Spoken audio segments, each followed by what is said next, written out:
Now, it's amazing what doesn't exist in the real world.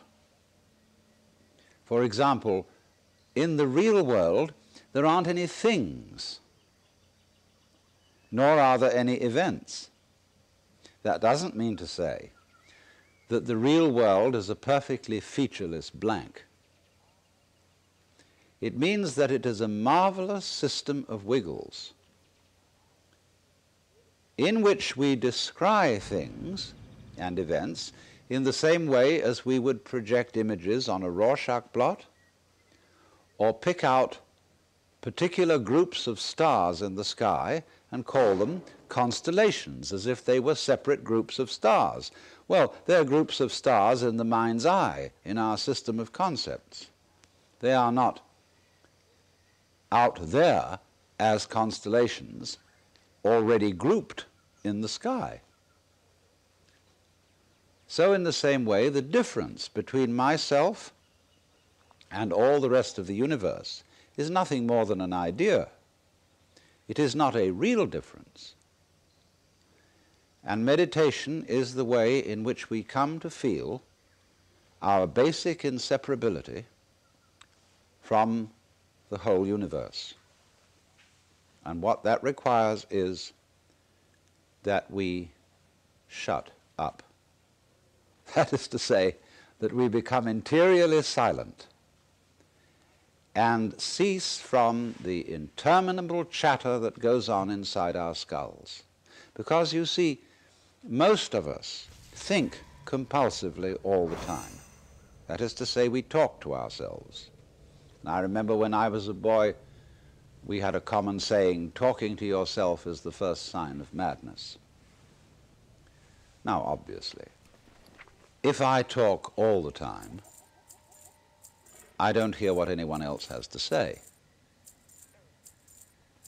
And so in exactly the same way, if I think all the time, that is to say, if I talk to myself all the time, I don't have anything to think about except thoughts. And therefore I'm living entirely in the world of symbols, and I'm never in relationship with reality. All right, now that's the first basic reason for meditation. But there is another sense, and this is going to be a little bit more difficult to understand, why we could say that meditation doesn't have a reason or doesn't have a purpose. And in this respect, it's unlike almost all other things that we do, except perhaps making music and dancing. Because when we make music, we don't do it in order to reach a certain point, such as the end of the composition. If that were the purpose of music, to get to the end of the piece, then obviously the fastest players would be the best. And so likewise, when we are dancing, we are not aiming to arrive at a particular place on the floor, as we would be if we were taking a journey. When we dance, the journey itself is the point. When we play music, the playing itself is the point. And exactly the same thing is true in meditation. Meditation is the discovery that the point of life is always arrived at in the immediate moment. And therefore, if you meditate for an ulterior motive, that is to say, to improve your mind, to improve your character, to be more efficient in life, you've got your eye on the future and you are not meditating. Show me your coin and I will show you my because the future is a concept. It doesn't exist. As the proverb says, tomorrow never comes.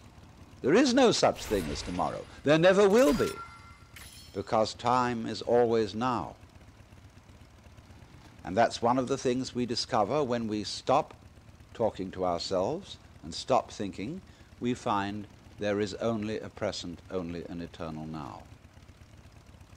So it's funny then, isn't it, that one meditates for no reason at all, except we could say for the enjoyment of it. And here I would interpose the essential principle that meditation is supposed to be fun. It's not something you do as a grim duty. The trouble with religion as we know it is that it is so mixed up with grim duties. We do it because it's good for you. It's a kind of self-punishment. Well, meditation, when correctly done, has nothing to do with all that. It's a kind of digging the present. It's a kind of grooving with the eternal now.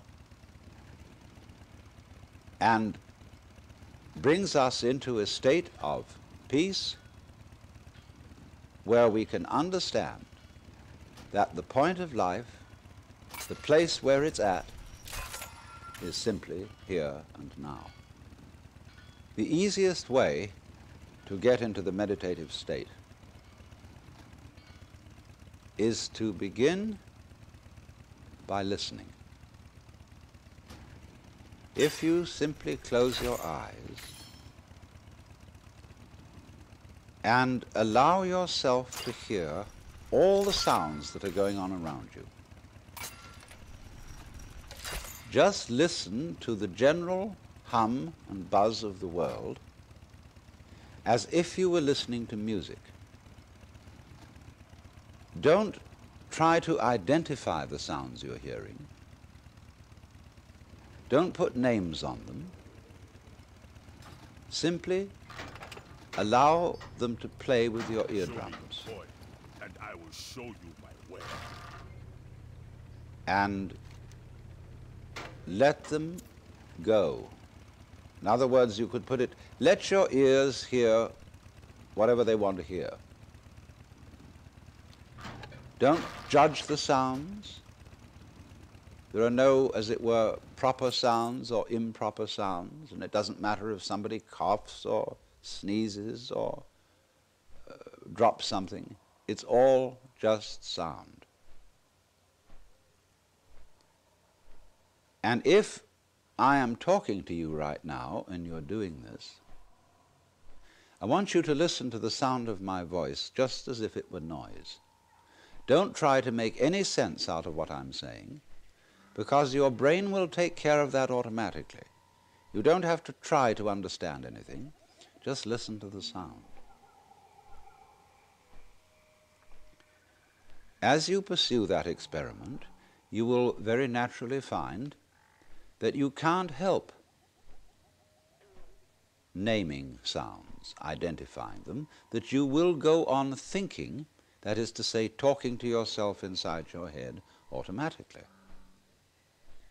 But it's important that you don't try to repress those thoughts by forcing them out of your mind, because that will have precisely the same effect as if you were trying to smooth rough water with a flat iron.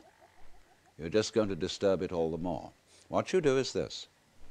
As you hear sounds coming up in your head, thoughts, you simply listen to them as part of the general noise going on, just as you would be listening to the sound of my voice, or just as you would be listening to cars going by or to birds chattering outside the window. So look at your own thoughts as just noises. And soon you will find that the so-called outside world and the so-called inside world come together. They are a happening. Your thoughts are a happening, just like the sounds going on outside. And everything is simply a happening, and all you're doing is watching it. Now, in this process, another thing that is happening that is very important is that you're breathing. And as you start meditation, you allow your breath to run just as it wills. In other words, don't do at first any breathing exercise, but just watch your breath breathing the way it wants to breathe. And notice a curious thing about this. You say in the ordinary way, I breathe, because you feel that breathing is something that you are doing voluntarily just in the same way as you might be walking or talking. But you will also notice that when you are not thinking about breathing, your breathing goes on just the same. So the curious thing about breath is that it can be looked at both as a voluntary and an involuntary action. You can feel on the one hand, I am doing it, and on the other hand, it is happening to me. And that is why breathing is a most important part of meditation, because it is going to show you, as you become aware of your breath, that the hard and fast division that we make between what we do on the one hand and what happens to us on the other is arbitrary. So that as you watch your breathing, you will become aware that both the voluntary and the involuntary aspects of your experience are all one happening. Now that may at first seem a little scary, because you may think, well, am I just the puppet of a happening, the mere passive witness of something that's going on completely beyond my control?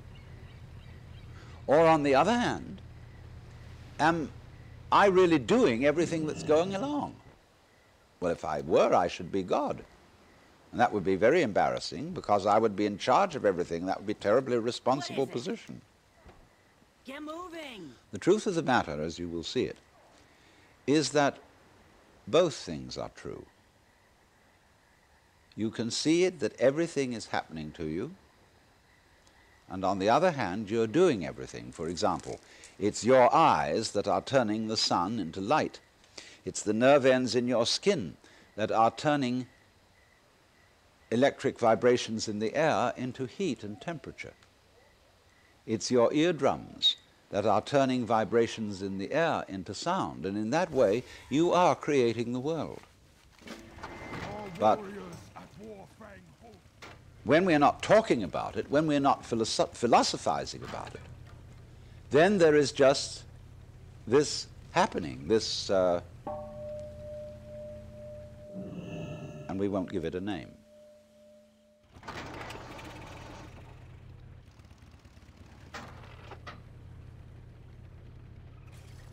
Human beings are complex.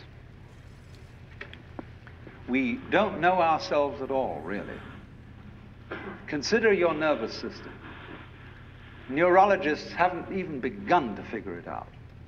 And yet all your conscious decisions are based on this thing that you don't understand. You're unbelievably more wise in your nature than you ever will be in your conscious thoughts. Because behind your conscious thoughts lies your nervous system. And if you say, well, my nervous system is unreliable, it is just a bunch of strange, weird biological chances that have got mixed up somehow, then this very opinion that you're expressing, you see, is a function of that nervous system. So you're saying that you are a total hoax. You can't trust yourself at all. And the meaning of this is that one should, above all, trust human nature in the full recognition that it's both good and bad, that it's both loving and selfish. A man of true virtue is therefore a human-hearted man. He has a sense of what is called Li. When you look at the clouds, they aren't symmetrical, they don't form fours, they don't come along in cubes, but you know at once that they're not a mess. A dirty old ashtray full of junk may be a mess, but clouds don't look like that. When you look at the patterns of foam on water, they never make an artistic mistake. And they're not mess. They are wiggly, but in a way orderly, and it's difficult for us to describe that kind of order. Now take a look at yourselves. you're all wiggly. We think, we're pretty ordinary because there are a lot of us that look approximately the same. So when we see a human being, we think, well, that's pretty much in order and kind of regular and it's okay. But we don't realize how wiggly we are. We're just like clouds, rocks, and stars. Look at the way the stars are arranged. Do you criticize the way the stars are arranged? Would you like them to form cores? Would you like them to be sort of set out like needlepoint on the canvas of the skies? There was somebody in the 18th century, in the days when they built formal gardens of clipped hedges and made all the tulips stand together like soldiers, who criticized the stars for being irregularly arranged. But today, we don't feel that way. We love the way the stars are scattered. And they never make a mistake in their arrangement. What about mountain ranges? Do you criticize the valleys for being low and praise the peaks for being high? You just say it's great, it's the way it is. The idea of Li, the idea of natural order, is like this patterns on foam, patterns in jade, the shapes of the clouds, the shapes of trees and mountains. They are orderly, but we cannot put our finger on the order. We know it's orderly, but we don't know why. And we know it's completely different from a mess. The order of nature is in that way then indefinable. When St. Augustine was asked what is time, he said, I know what it is, but when you ask me, I don't. So in the same way, the Chinese would say, we know what the order of nature is, but if you ask us, we don't. The poet says, picking chrysanthemums along the eastern fence, gazing in silence at the southern hills, the birds fly home through the soft mountain air of dusk. In all these things there is a deep meaning, but when we are about to express it, we suddenly forget the words. That's Li. Nature as a self-ordering principle, but it doesn't really know how it does it. Another poem says, if you want to know where the flowers come from, even the god of spring doesn't know.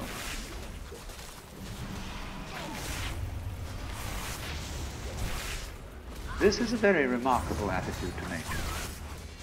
Politically, you see, if you translate this into politics, it is a high philosophical anarchy. And there's a lot to be said for this as a political point of view. That, in other words, government is always a mess. Because the state opposes itself to the people. We live under a constitution where we are supposed to be governed by ourselves. As somebody once said, down with democracy when we get it.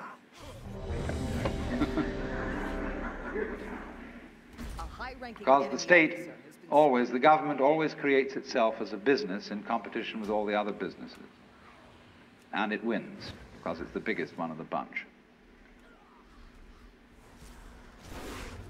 The Taoists said of the state that it should be as anonymous and as unobtrusive as possible. That is to say that the emperor, instead of going around in processions and being heralded and flags waved, should be as unobtrusive as the head of the sanitation department. You know, he's a man, just a guy who goes around in a plain ordinary suit and really attends to his job. And the head of the sanitation of the city of Dallas goes around. You don't have a police escort and sirens blowing and flags waving. He simply does his job. And the feeling of Lao Tzu is that the president or the emperor should have the same kind of attitude. That he should simply help the people and retire and not claim any merits for it. Always withdraw himself, always be behind the scenes, not striving for power, but simply to help things along. Govern a great state, he said, as he would cook a small fish. Now, you know, when you've got a small fish in the frying pan, don't keep tossing it around and fidgeting with the spatula, otherwise it'll fall apart. Do it gently. Softly, softly, catchy monkey. So then, here is a conception of nature as something you must trust. Outside nature, the birds, the bees, the flowers, the mountains, the clouds, and inside nature, human nature. Now, nature isn't trustworthy completely. It'll sometimes let you down with a wallop. But that's the risk you take.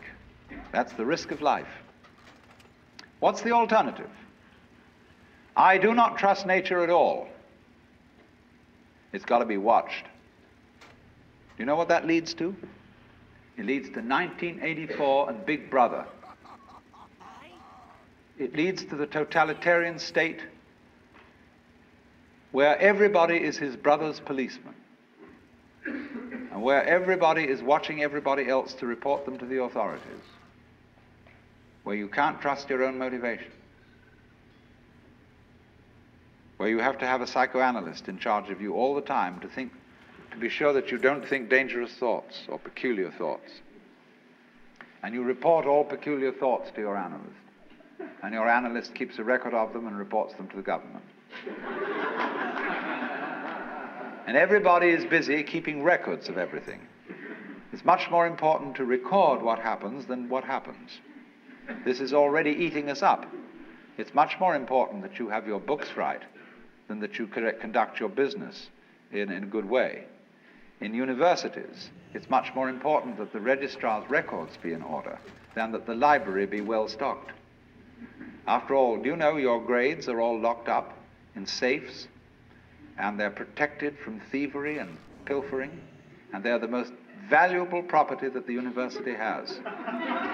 The library can go hang. Then furthermore, the main function of a university is, what any sensible person would imagine, to teach students and to do research. So the faculty should be the most important thing in the university. On the contrary, the administration is the most important thing. The people who keep the records, who make the game rules up. And so the faculty are always being obstructed by the administration and being forced to attend irrelevant meetings and to do everything but scholarship. But you see, the thing is this: if you don't have a room in your life for the playful, life's not worth living. All work and no play makes Jack a dull boy. But if the only reason for which Jack plays is that he can work better afterwards, he's not really playing. He's playing because it's good for him. He's not playing at all. You have to be able to be a true scholar. You have to cultivate an attitude to life where you're not trying to get anything out of it. You pick up a pebble on the beach. Look at it. It's beautiful. Don't try and get a sermon out of it. Sermons in stones and God in everything be damned. Just enjoy it. Don't feel that you've got to salve your conscience by saying that this is for the advancement of your aesthetic understanding. Enjoy the pebble. If you do that, you become healthy. We have to learn. We don't have to, you don't have to do anything. You don't have to go on living. But it's a great idea. It's a great thing if you can learn what the Chinese call purposelessness. They think nature is purposeless. When we say something's purposeless, that's put down. There's no future in it. It's a washout. But when they hear the word purposeless, they think that's just great. It's like the waves washing against the shore, going on and on and on forever with no meaning. A great Zen master said as his death poem, just before he died, "From the bathtub to the bathtub, I have uttered stuff and nonsense." The bathtub in which the baby is washed at birth, the bathtub in which the corpse is washed before burial, all this time I have said many nonsenses. Like the birds in the trees go, twee, twee, twee, twee, twee, what's it all about? Everybody tries to say, oh, it's a mating call. It's purposeful, trying to get their mate, attract them with a song.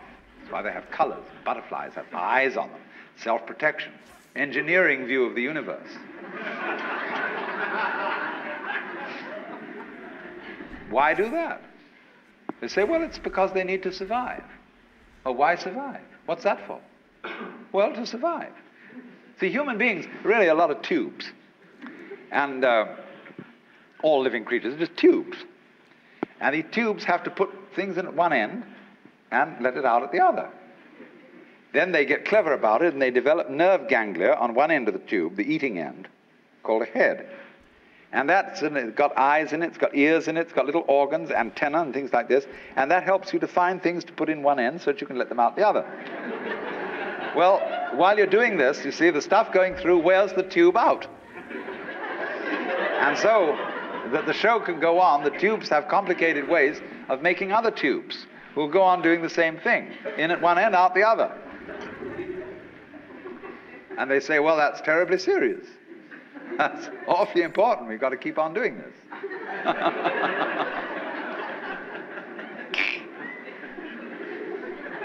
But when Chinese say nature is purposeless, this is a compliment. It's like the idea of the Japanese have a word, yugen, and they describe yugen as watching wild geese fly and be hidden in the clouds, as watching a ship vanish behind a distant island, as wandering on and on in a great forest with no thought of return. Haven't you done this? Haven't you gone on a walk with no particular purpose in mind? Carry a stick with you and you occasionally hit at old stumps and wander along and sometimes twiddle your thumbs. It's at that moment that you are a perfectly rational human being. You've learned purposelessness. All music is purposeless. Is music getting somewhere? If it were, if the aim of music were, of a symphony, were to get to the final bar, the best conductor would be the one who got there fastest. See, dancing, when you dance, do you aim to arrive at a particular place on the floor? Is that the idea of dancing? No? The aim of dancing is to dance. Now, here's the choice then. Are you going to trust it or not? If you do trust it, you may get let down. And this it is yourself, your own nature, and all nature around you. There are going to be mistakes. But if you don't trust it at all, you're going to strangle yourself. You're going to fence yourself round with rules and regulations and laws and prescriptions and policemen and guards, and who's going to guard the guards? To live, I must have faith.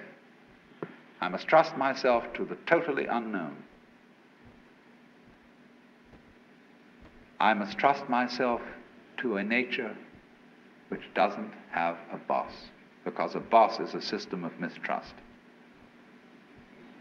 That is why Lao Tzu's Tao loves and nourishes all things, but does not lord it over them.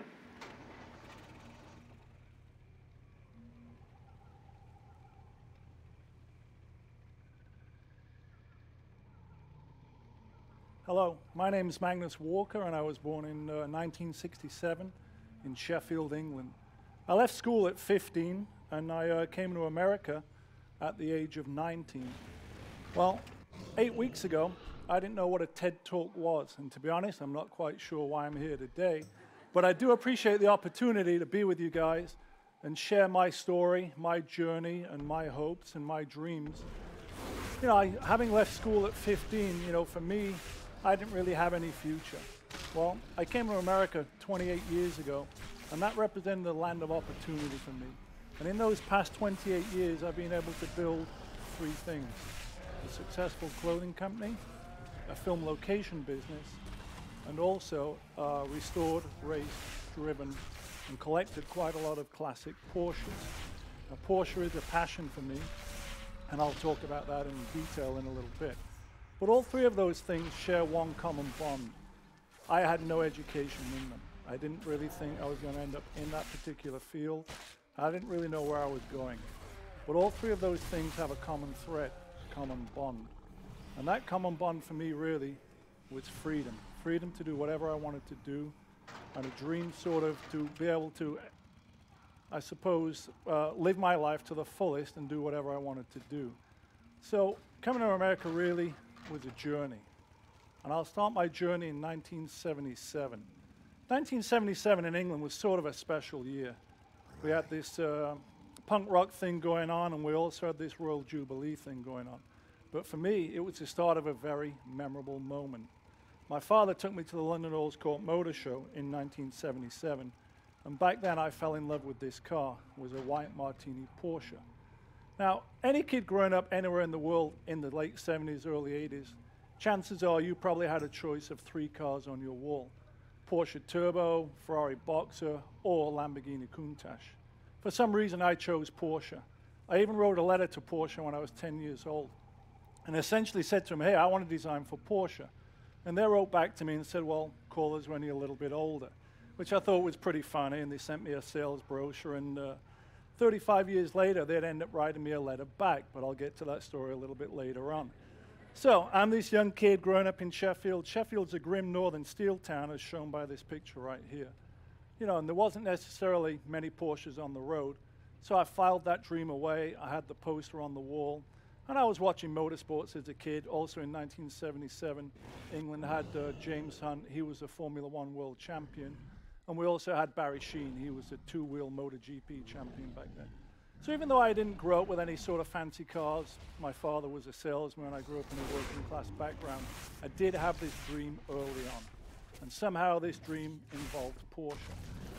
I also, back then, was a pretty competitive middle distance cross-country runner, sort of a solo sport guy. And I used to love getting out there and running. I became quite competitive. I joined this club called the Hampshire Harriers, and they had this guy called Sebastian Coe who set quite a few world records and ran at the 80 and 84 Olympic Games, and he was sort of inspirational to me.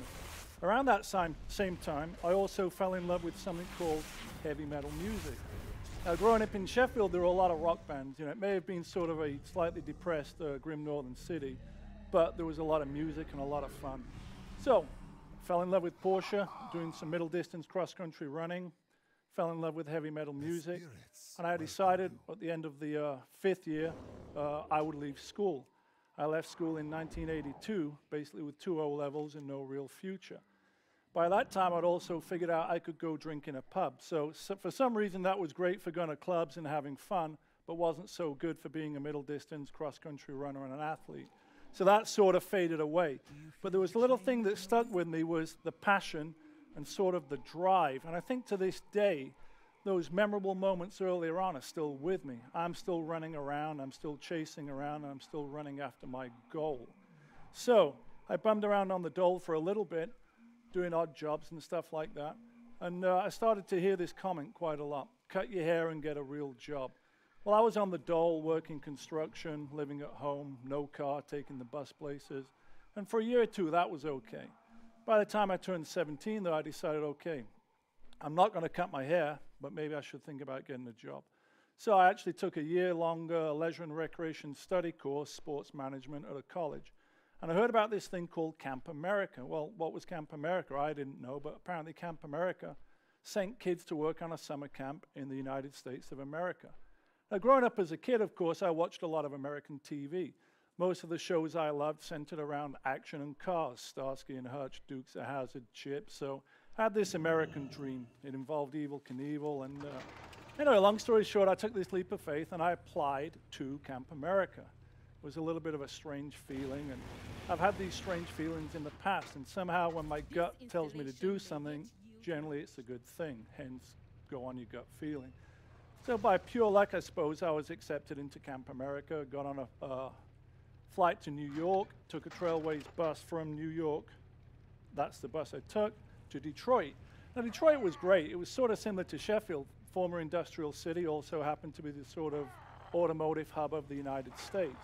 But I wasn't in Detroit. I was 30 minutes north on a summer camp working with inner city underprivileged kids that happened to be from Detroit. And that was a big culture shock for me. Because, you know, I'm this heavy metal guy from Sheffield, north of England. I'm sort of in the middle of nowhere. I had to adapt pretty quickly. So I adapted pretty quickly on this summer camp. And when that camp was over, I got back on that Trailways bus and I took that bus out west. Landed in Los Angeles, 1986, Union Station, 4 a.m. in the morning. You know, I'd watched all those TV shows, but I found myself being awakened on a park bench at 6 a.m. in the morning by an LAPD guy who told me, "You can't sleep here." And I was sort of a little bit disappointed. I'd seen all these shows in and around LA, but where were all the beautiful people? Where were all the rock stars and movie stars? That wasn't happening in downtown LA. But quickly I found my way to Hollywood, and over the next couple of years, you know, I sort of did a few odd jobs, but there was one pivotal moment that happened within 3 days of being in Los Angeles. Found myself at this YMCA hotel right off Hollywood Boulevard. I went shopping on Hollywood Boulevard and I saw these great PVC alligator print pants that were on sale for $9.99. So I bought myself a pair, but they didn't really fit good. So went back to the youth hostel, bought a sewing kit and sewed them inside out, and decided I'm going to go to this street that everyone was talking about called Melrose. So I ended up going down there to Melrose and walked into this shop that was called Retail Slut. It was a punk rock shop, and there was a guy working there that was in a band called Faster Pussycat. His name was Tammy. Pivotal part to a story here. Tammy says to me, realized I was from England, struck up a conversation and said, "Where'd you get those pants from?" I said, "Hey, you know, I got them from England." I had to think quick on my feet. I said, "Why? Do you want to buy them?" Just sort of jokingly. And he said, "Sure, yeah, how much are they?" So at this point, I hadn't thought about selling these pants, but I said, first number that came into mind, $25.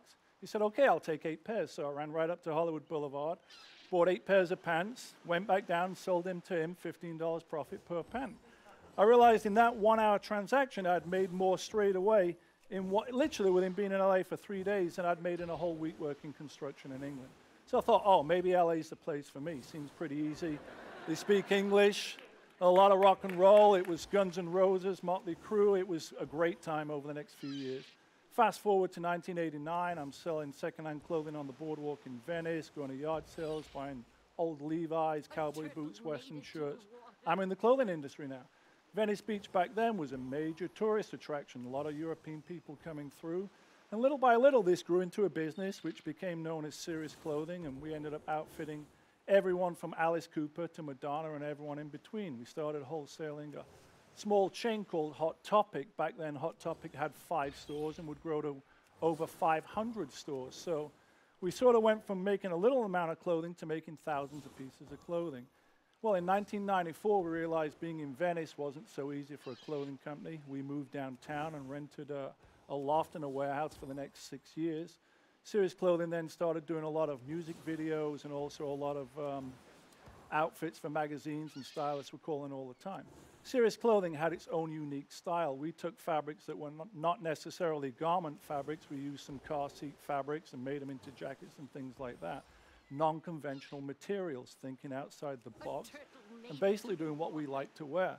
Well, by 2000, we realized we'd paid 2 people's mortgages and we needed, hey, let's buy our own building. So we ended up finding this building. Oh, that was me back then. Forgot that little picture.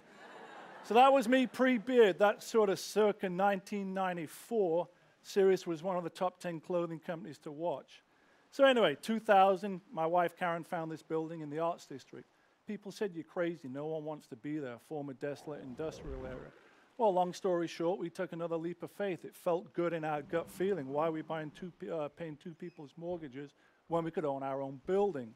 So we bought that building.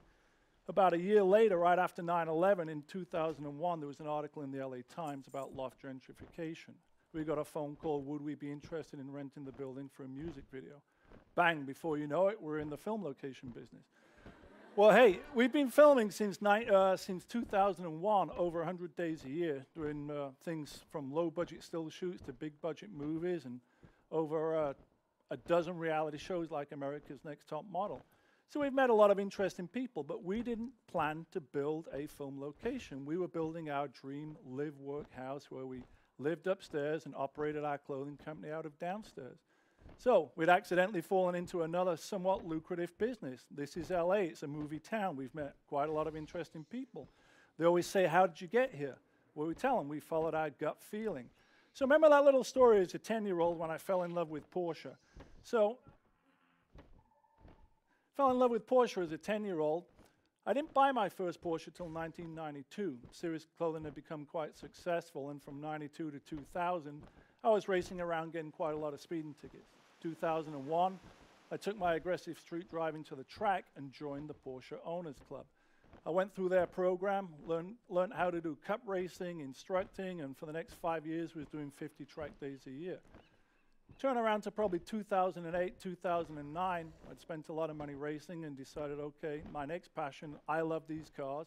Why don't I try and restore a few of them? Well, I didn't have no mechanical background, but I had passion. I often talk about passion goes a long, long way. You know, if you've got the will and the desire and put the motivation in and a focus, things tend to happen. Also, a little bit of luck and a leap of faith really helps out as well. But I asked a lot of questions, and I started restoring a couple of cars. So I got a little bit of interest in European car magazines, and I started this blog online. Well, it's a thread on this Porsche forum called Pelican Pots. And I called my blog Porsche Collection Out of Control Hobby. And it was sort of like a catch-all of what I was doing. And so this was sort of going to become a pivotal point where it was like something I really, really enjoyed to do, and I'd start restoring these cars. Well, about 2 years ago, a pivotal moment in our life happened again. We seem to have had these every 10 years, these pivotal moments that seem to happen by accident, or they're just naturally evolving. We never had this 5-10-year planned business model. Always go back to follow your gut, do what you love to do. So, having been in the film industry, we got quite a lot of people interested in making little TV shows and stuff like that, but we weren't quite ready for the exposure, or the compatibility wasn't quite right, or it just didn't click. So I got a call from this Canadian called Tamir Moscovici. Well, he'd seen a couple of articles, and he was a film director, also a Porsche guy. And he was looking for something edgy for his reel. He was sort of sick of doing Bud Light commercials and figured, hey, maybe there's more to Magnus's story than meets the eye. So we had a couple of conversations, and Tamir ended up flying down to LA a little over 2 years ago on his frequent flyer miles. Complete leap of faith. His original idea was to make a short YouTube documentary. Well, our goal was, what's the worst that could happen here? We're going to drive around, race around in my favorite Porsches for 4 days and maybe get some good footage out of it. Well, what turned out to be a 32-minute documentary was shot over 4 days. So we shot it, I think, in February of 2012, and we released a trailer in June of 2012. That first day, we didn't know what would happen with the trailer, but somehow it got picked up by Top Gear, and within the first day, it got over 50,000 views, and all of a sudden, I just found this thing called Facebook. I figured maybe I should get on that. I didn't really know much about it. So anyway, I got on Facebook, and this time I don't even have an iPhone, so I'm not really internet savvy, but all of a sudden, I keep getting all these friend requests from all these oddball places. You know, Spain and Indonesia, and I'm thinking, what's going on? Well, this trailer for the 3-minute film Urban Outlaw that Top Gear picked up had got blogged and reblogged and reblogged. Well, this was pretty exciting. So this was a leap of faith project. Everyone was sort of working on a shoestring budget, bro down, buddy favor type of thing. And they were doing this sort of on the side. So, you know, little by little, I started posting the film was going to come out. Well, Tamir being sort of a production type of guy, he shopped it around a few film festivals. Well, somehow it got into this thing called the Raindance Film Festival, which I describe as the rainy version of Sundance. That's in England. So, wow, I'm from England. What are the chances that you get to premiere your film in front of an audience similar to this? So Karen and I flew to London, and we premiered the film in Piccadilly Circus on a Saturday night around 10 o'clock, and it sold out. There was a buzz about this film. Well, we decided, okay, we're going to release it online. So October 15th, the film went online, and probably 2 weeks after it came out, I got a phone call from Jay Leno. Jay Leno had seen the film and wanted to be on his garage show. Well, that started the avalanche of what has happened for the past 18 months. All of a sudden, there's my life before Urban Outlaw came out, and there's my life after. Now, at this point, we'd been doing serious clothing for 20 years, and we weren't quite as motivated as we once were. You know, we always said we design what we personally like to wear, but over the past few years, we'd sort of been treading water. So we took this leap of faith and decided success really is the freedom to do whatever you want to do. So we decided we were going to close Sirius down. This was the baby that had enabled us to get to this point. Now, it wasn't like we gave up on Sirius. We still had all the patterns and the samples. But what it did was, once we decided to pull that Band-Aid off, it allowed us some breathing room. We didn't know what was coming next, but we sort of knew it was going to be something pretty good. So once we closed that door, probably in the past 18 months, I've probably done 100 magazine, video, TV show interviews. And it really, I think by closing Sirius's door, it opened up all this freedom to travel. Well, remember me telling you about Porsche and that letter I wrote as a 10-year-old? Well, about a month after the film came out, I received a letter from Porsche. Basically, they'd seen the film and was sort of impressed with my Porsche passion, and realized they'd written me a letter 35 years later. And ironically, in the film, Timir asked me, what do you think Porsche would think about you doing?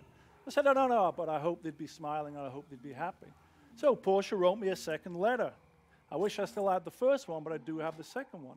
They invited me to go visit them in Stuttgart and tour the museum, which I went to do, and purely by coincidence, I ended up being there on 9/11/2013. Well, after that, there was the LA Auto Show, and we did a couple of events with Porsche, hosted these events at our garage in downtown LA. It was a worldwide dealer event. They brought all their dealers over and incorporated me into this workshop where Porsche was talking about what Porsche does, restoration and Porsche Classic. And I think they sensed I have this thing, like Porsche passion is what I said it was, and it's something that you can't really build and you can't market and you can't sell. It's just sort of there. So from them, Porsche integrated me into this workshop, invited me out to an event in Essen, Germany, and basically started to invite me out to places and incorporate me into their commercials coming up. So the Porsche connection was quite simple, but what we hadn't expected that also came from the film was we got approached by Nike, we got approached by Oakley, and then we had a visit from Bentley's chief of designer, and we also had a visit from BMW and Volvo. And it's almost like these people were coming down thinking I was some sort of focus group, and they were asking my opinion on what did I think about certain things. I'm scratching my head a little bit thinking, well, I'm just a guy doing my own thing, but, you know, people seem to have responded to it. Well, I get a lot of emails from people who talk often about, you know, the video, and the greatest thing, I suppose, separate of people liking the cars, is the fact that people found the film and my story inspirational. So if there's one message I can leave you with, you know, for me, what I've done over the past 28 years involved a lot of leap of faith, always going on my gut feeling. When things sort of seemed awkward, that was often the case to know, hey, we're on the right track here. And just stay motivated, stay dedicated. We never asked anyone's opinion. We just did what we like to do. And it sort of seems to have worked out quite nice for us now. We don't know where we're going. I often say I'm on this open road, along for the ride. So we'll see what comes next, but I really appreciate all your time and allowing me to share my story.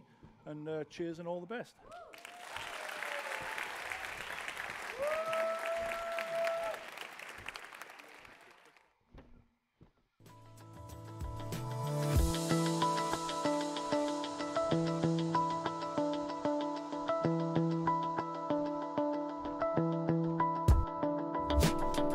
Consciousness. We've all wondered about the mystery of consciousness, but there are really two separate mysteries, as the famous philosopher David Chalmers has emphasized. First, there's the mystery of how our brain processes information, which David calls the easy problems of consciousness. And even though they're actually very hard, we've made huge progress in recent years in building computers that can play chess, that can process natural language, that can answer quiz show questions, that can drive cars, and so on. But then there's a second mystery of consciousness that David calls the hard problem of consciousness. Why do we have subjective experience? If I'm driving a car, I'm having a subjective experience of colors, of sounds, emotions, thoughts. But why? Does a self-driving car have any subjective experience? Does it feel like anything at all to be a self-driving car? Well, raise your hand if you have any sort of background in physics. Ooh, some wolves in sheep's clothes here tonight. Well, I'm a physicist too. And from my physics perspective, a conscious person is simply food, rearranged. So why is one arrangement conscious and not the other? Moreover, from my physics perspective, food is just a bunch of quarks and electrons arranged in a certain way. So why is one arrangement, like your brain, conscious, while another arrangement, like a bunch of carrots, not? This physics perspective goes against the idea that philosophers like to call dualism, that consciousness is explained by adding something beyond physics, some extra ingredient, a life force, elan vital, or a soul. And this idea of dualism has gradually lost popularity among scientists, because if you were to measure what all the particles in your brain are doing and find that they perfectly obey the laws of physics, then that would mean that this purported soul is having absolutely no effect on what you're doing. Whereas if you were to measure instead that these particles in your brain are not obeying the laws of physics because they're being pushed around somehow by the soul, then that brings the soul into the domain of physics, right? Because you can now just measure all these new forces that the soul is exerting and study the properties physically of it, just as you would study the properties of a new field or a new particle like the Higgs boson. Now, from my physics perspective, a bunch of moving quarks and electrons are nothing but a mathematical pattern in space-time. A bunch of numbers specifying positions and motions and various properties of these particles like electric charge and other numbers that you can see in this table here. And from this physics perspective, the hard question of consciousness that David Chalmers posed gets transformed into a form I like much better, because we can now start, instead of starting by asking the hard question of why some arrangements of particles feel conscious, we can start with a hard fact that some arrangement of particles, like your brain, are conscious and not others. And we can ask, what are the special physical properties that these arrangements have to be conscious?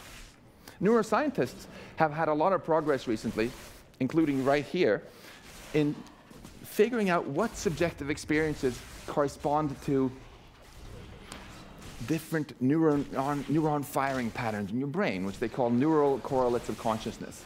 So I want to generalize this idea and ask, what subjective experiences correspond to different kind of particle motions, which you might call physical correlates of consciousness. But before that, this whole physics perspective really begs the question, now, how can something as complicated as consciousness possibly be explained by something as simple as particles? Well, I think it's because consciousness is a phenomena that has properties above and beyond the properties of its particles. And we physicists call phenomena that have properties above and beyond those of their parts emergent phenomena. Let me explain this with an example that's simpler than consciousness. Wetness. A water droplet is wet, but an ice crystal or a gas cloud is not wet, even though they're made of the exact same kind of water molecules.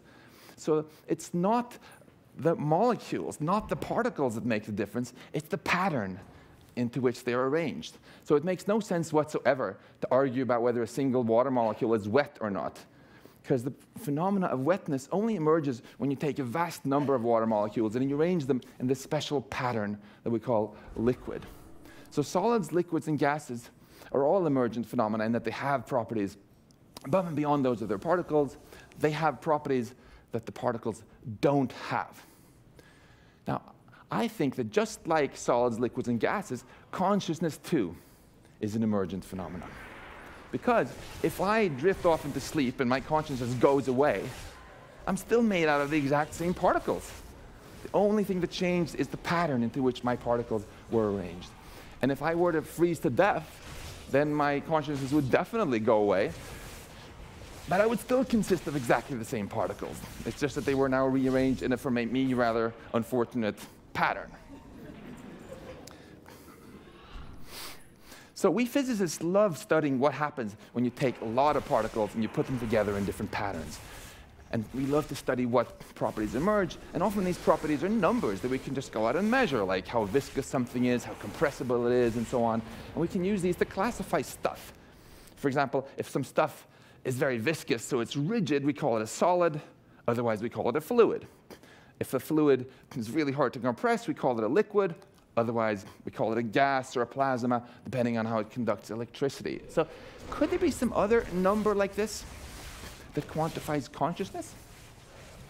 Well, that's exactly what the neuroscientist Giulio Tononi thinks. And he's defined such a quantity that he calls integrated information, phi, which is basically a measure of how much different parts of a system know about each other. And he and his colleagues have managed to measure a simplified version of this quantity using EEG after magnetic stimulation. And it's worked really, really well, this consciousness detector of theirs, managing to identify consciousness in patients that are awake or who are dreaming, but not patients who were anesthetized or who were in deep sleep. And they even correctly identified consciousness in 2 patients with locked-in syndrome, paralyzed and totally unable to communicate in any way. So this is potentially very useful for doctors in the future. But I want to generalize this now to non-biological systems as well. For example, we can ask the question of some future super intelligent computer. Is it conscious or not? So to do this, let's look at systems, let's look at states of matter with emergent phenomena that have something to do with information. To store information, it has to have the physical properties that has some states that are just very long-lived. Most solids will do for this, like my wedding ring, for example. If I engrave my wife's name in this metal, this information will still be there years from now. But if I instead engraved it in a puddle of water, the information will be lost within seconds, right? For a more fun example, let's look at computronium, which is a name given to the most general substance that can compute. There's not enough for it to be able to store information, but it also has to be able to process information. The laws of physics have to make the computronium change over time in a sufficiently complicated way that it can implement arbitrary information processing schemes. Let's define perceptronium also as the most general substance that's conscious, that has a subjective experience. And let's ask, what properties does perceptronium have to have? I think it has to have, first of all, the same properties as computronium, but at least one more property that I want to get back to.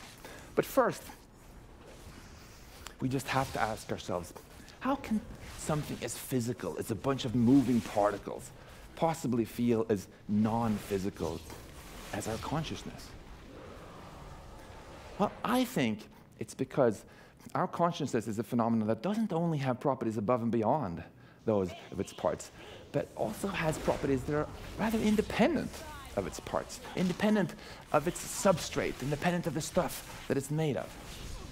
We actually have other phenomena in physics that are also substrate independent in this sense. For example, waves. Waves have properties like wavelength and frequency and speed, and we can describe them really, really accurately with equations, even without knowing what kind of substance the waves are waves in. So these waves, they take a life of their own, above and beyond the substrate. For example, a wave can cross a lake, even though the individual water molecules are just going around in tiny little circles. Computation is also rather substrate independent, because Alan Turing famously proved that any computation can be performed by any substance as long as it has a certain minimum set of abilities to compute. So this means that if you were a self-aware computer game character trapped in your game world in some game in a future super intelligent computer, you would have no way of knowing whether you were running on Windows, on Mac OS, or on some other platform, because you would be substrate independent. Now, I think consciousness is the same way. I think consciousness is a physical phenomenon that feels non-physical, because it's just like waves and computations. More specifically, I think that consciousness is the way information feels when it's being processed in certain complex ways. So this means that it's substrate independent, and this also means that it's only the structure of the information processing that matters, not the structure of the matter that's doing the information processing. In other words, we have the laws of physics, right? And they govern these motions of stuff. If the motion obeys certain principles, we can get this emergent phenomena of computation, information processing. But now we can take this idea to another level. We can say, suppose this information processing obeys certain principles, then we can get a higher level emergent phenomena, consciousness. So what would these principles be? We, of course, don't know what sufficient conditions are for a physical system to be conscious, but let me tell you about 4 necessary conditions that I've explored in my work. I've already argued that consciousness is the way that information feels when it's being processed. So for a physical system to be conscious, then, first of all, it has to be able to store information, like a computer, and it has to be able to process information, like a computer. But it also, I think, needs to be relatively independent of the rest of the world, because otherwise this conscious entity would not feel like it had any sort of independent existence at all. And finally, like Giulio Tononi argued, I think that this system has to be relatively integrated into a unified whole, because otherwise, if you have 2 independent systems, then this is going to feel like 2 separate conscious entities rather than one. Okay, so what do we make of this idea then that consciousness is the way information feels when being processed by particles moving around in certain ways? Is it good news or is it bad news? Well, I think it's good news. And if someone argues that it's bad news because they don't like the idea of being just a bunch of particles, then I object to their use of the word just. Because let's face it, you guys are not just a bunch of particles. Your brains are the most beautifully complex space-time patterns in our entire known universe. And moreover, as I've argued, your consciousness has properties above and beyond those of your particles that are in fact rather independent of your particles. So it's not the particles, but the patterns that really matter. I also think this is good news because it means that in our quest to understand consciousness, we're not stuck waiting for some missing ingredient. So this is really about asking the right question. And instead of asking, we're stuck, so what missing thing can we blame our failure on? Right?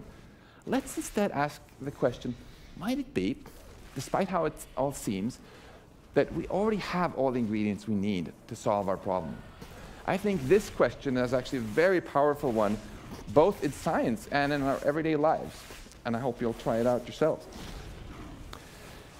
For example, people used to ask, what new undiscovered force prevents the moon from falling down?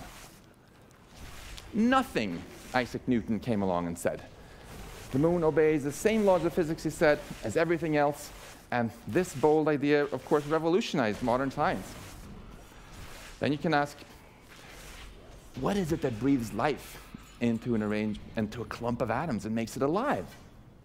Again, scientists have discovered that the answer is nothing, because the difference between a dead bug and a living bug isn't that you add some sort of secret life sauce to it. It's simply the pattern into which the particles are arranged that matters. Then you can ask, what breathes fire into an information processing system and makes it conscious? Well, I've argued here tonight that, again, the answer is nothing, because what matters is simply the structure of the information processing. And finally, if our entire cosmos turns out to be perfectly described by physical laws, like modern physics suggests, then we can ask Stephen Hawking's famous question, what is it that breathes fire into a mathematical structure and makes a universe for it to describe? Well, I've argued that consciousness is a mathematical pattern, which means that some mathematical patterns simply are conscious, which means that the answer to this question is also nothing, because the only difference then between a structure that exists only mathematically and one that also exists physically is not the presence of some sort of physical existence, magical angel dust. It's simply its structure. So here is the idea that I would like you all to take with you tonight. Instead of asking, what do we need to add to physics to explain consciousness? Consider the idea that maybe we don't need to add anything at all. That because consciousness is simply the way information feels when it's being processed in certain complex ways by particles moving around in very special patterns. And let us instead ask, what are these patterns? What are their physical properties? Because it's not the particles, but the patterns that really matter. Thank you.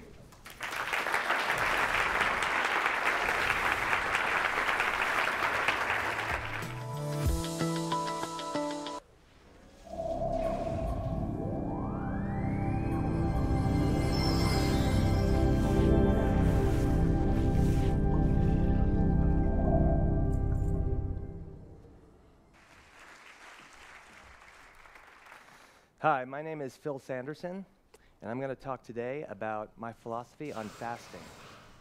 So, have you ever been stressed out about bad internet connectivity? We all have. You don't have to be embarrassed about having first world problems. The bottom line is, we live in a first world society. We've got plenty of running water, food, and a lot of first world luxuries. But what if we took away some of these first world luxuries? I think it'd be helpful, because the accumulation of our first world problems, plus the daily stresses that we go through, tend to clutter our minds and make it hard for us to advance as humans and reach our full potential. And how do we reach our full potential?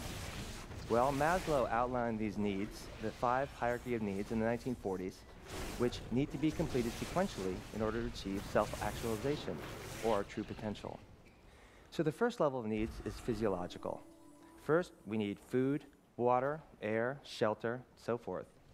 Then we need security, financial security, personal health security, and so forth. The next level is social. We need to show love and feel a sense of belonging in our community. And then we need a sense of self-esteem. We need to be respected by others to reach the top of the pyramid. So as you can see, we need to satisfy these physiological needs first, and also to survive. But what if we took away one of these physiological needs in order to give ourselves a perspective on the whole pyramid to reach the top? It's not realistic to take away water and air for that long of a period of time. And sure, we could sleep below the highway and go to work the next day, taking away shelter, but that's too hard. It's just not realistic. But we can take away food. And I think that fasting for an extended period of time can give us a perspective on what we need to self-actualize and be the best person that we can be. Now, fasting is not a new concept. It's been used for thousands of years among religions, right? Think about Jews in Yom Kippur, they fast for atonement. Muslims do the same thing in Ramadan, also to show their devotion to Allah. And Buddhists fast as well, for a sense of heightened enlightenment. Fasting has also been used for political protests. Think of Gandhi. And more recently, it's been used for medical purposes, to help treat cancer and Alzheimer's and other types of illnesses. So, from religions to medical purposes, fasting has been used to reach a heightened state of appreciation. I do the same thing for fasting. So every year, I fast for 7 days. I don't eat any food. I go through a master cleanse. And the master cleanse has been around for 75 years. It's a recipe which consists of water, lemon juice, cayenne pepper, and maple syrup. I drink as much of it as I can, and I get about 600 calories a day. And also, as the name suggests, it's got cleansing purposes. But I eat a lot of food. I work out an hour and a half a day, and as was mentioned, I run ultra marathons. So when I'm training for an ultra, I'm burning about 3,000 to 4,000 calories a day. So not eating for a week is really, really hard. But I do it for 3 main reasons. One, for the sense of accomplishment. Finishing an ultra marathon is like finishing a race. I also hit the reset button on all my bad eating habits. We all have them. And puts it all in perspective. And finally, I reach a heightened state of mental and physical acuteness and awareness. Now, to be able to do this, I set myself up for success. So I make sure I'm not traveling for the week. You really can't travel with liquids, and it's too hard. You have to have these around you at all times. I also reduce my physical exertion to about 20 minutes of cardio a day. Then I start on a Monday, so that I finish on a Saturday and a Sunday, because you're not 100% there on the last few days, to be honest. And I'm a venture capitalist, as was mentioned, and I don't want to be making bad business decisions with other people's money. Also, I try to avoid packing my schedule with business breakfast, lunches, and dinners. It's hard to avoid, but I try that. What's really important,